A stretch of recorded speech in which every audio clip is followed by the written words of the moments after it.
আজকে আমরা এসেছি একটা নতুন বিষয় নিয়ে। বিষয়টি হলো আসোয়া।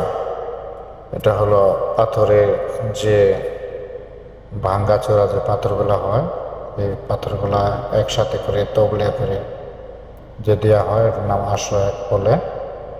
তো এর আগে আমরা অনেক ভিডিও দেখছি, কিন্তু আসোয়া ভিডিও করা হয় না, তাই আজকে প্রথম আসোয়ার ভিডিও করতেছি।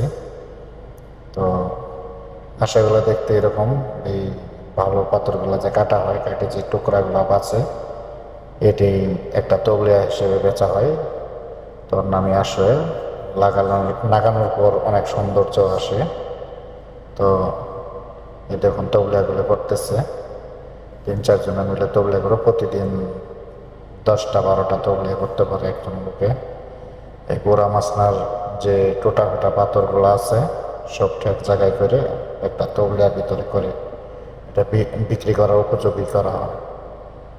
তো এই তো হলো আজকে আমাদের ভিডিও। তো পেজটি ভালো লাগলে অবশ্যই শেয়ার করবেন, কমেন্ট করবেন।